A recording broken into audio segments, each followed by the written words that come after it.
Hello বন্ধুরা, good afternoon. তোমরা সবাই কেমন আছো?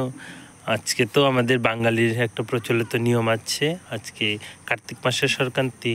তাই আমরা তো বাঙালিরা যারা আছি সবাই কি জানি আমরা ভুলাভুলি একটা কথা আছে ভূত পুরানোর। হ্যাঁ, আজকে একটা ভূত পুরানোর ব্যাপার আছে, তাই আমি একটা ভূত বানিয়েছি।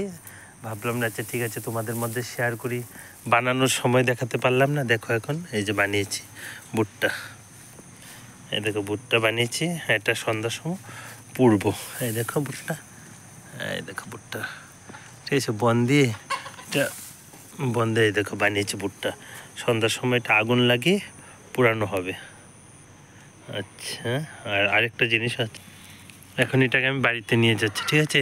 ও বনের ফ্যানের সামনে আমি এটা বানিয়েছিলাম, একটু রোদ্রে দিয়েছি। আচ্ছা ঠিক আছে, এখন বাড়িতে নিয়ে যাচ্ছি। সাথে থাকো আর দেখতে থাকো।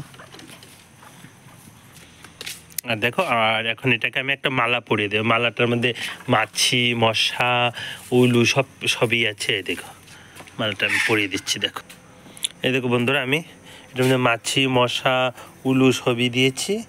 এই যে মালাটা আমি পরিয়ে দিয়েছি বুলার গলাতে, ঠিক আছে। এই যে বুটটা দেখো কেমন হয়েছে বুটটা। এই বুটটাকে আমি সন্ধ্যার সময় পুড়বো, ঠিক আছে। আগুন জ্বালিয়ে পুড়ে নেব বুটটাকে। আর দেখো এখন আমি নিয়ে এসেছি, কেমন হয়েছে বন্ধুরা, দেখো তো ভূতটা। আর তোমরা কার কার এই নিয়মটা আছে, ভূত পুরানোর নিয়মটা, প্লিজ আমাকে কমেন্টস করে জানাবে। আর ভালো লাগতে থাকে একটা লাইক, কমেন্ট, শেয়ার করবে। ঠিক আছে, তাহলে ভিডিওটা আর বড় করছি না।